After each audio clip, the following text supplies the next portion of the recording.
சின்னவங்கலேருந்து பெரியவங்க வரைக்கும் எல்லாருமே சாப்பிட்ற மாதிரி ஒரு ஹெல்த்தி அண்ட் டேஸ்டியான நியூட்ரிஷன் பர்ஃபியோட ரெசிபி தான் நான் இன்றைக்கி ஷேர் பண்ணியிருக்கேன். எப்படி செய்யலான்னு பார்த்துடலாமா?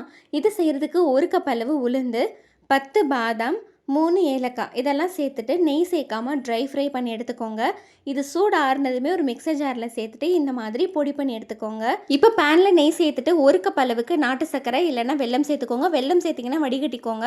அது கூட 1 கப் அளவு தண்ணி சேர்த்துட்டு சுகர் நல்லா கரைஞ்சதுமே ரெடி பண்ணி வச்சுருக்கிற பவுடரையும் இதில் சேர்த்துட்டு சிம்மில் வச்சுட்டு நல்லா மிக்ஸ் பண்ணி விட்டுக்கோங்க. கட்டி தட்டாமல் கிளறி விட்டுக்கோங்க.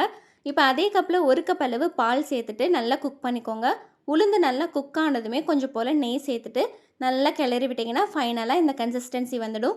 இப்போ ஸ்டவ் ஆஃப் பண்ணிவிட்டு ஒரு பட்டர் ஷீட்டில் நெய் இல்லைனா ஆயில் தடவிட்டு உங்களுக்கு வேணுங்கிற ஷேப் பண்ணி க்ளோஸ் பண்ணிவிட்டு ஒரு 2 ஹார்ஸ் கழிச்சு எடுத்து பீஸ் போட்டு சாப்பிட்டு பாருங்கள். மேலே நட்ஸையும் வச்சிங்கன்னா அட்டகாசமான டேஸ்ட்டில் இருக்குங்க. எக்கச்சக்கமான நியூட்ரிஷன்ஸ் இருக்கிற இந்த உளுந்து பருஃபியை நீங்களும் ட்ரை பண்ணிவிட்டு கமெண்ட் பண்ணுங்கள்.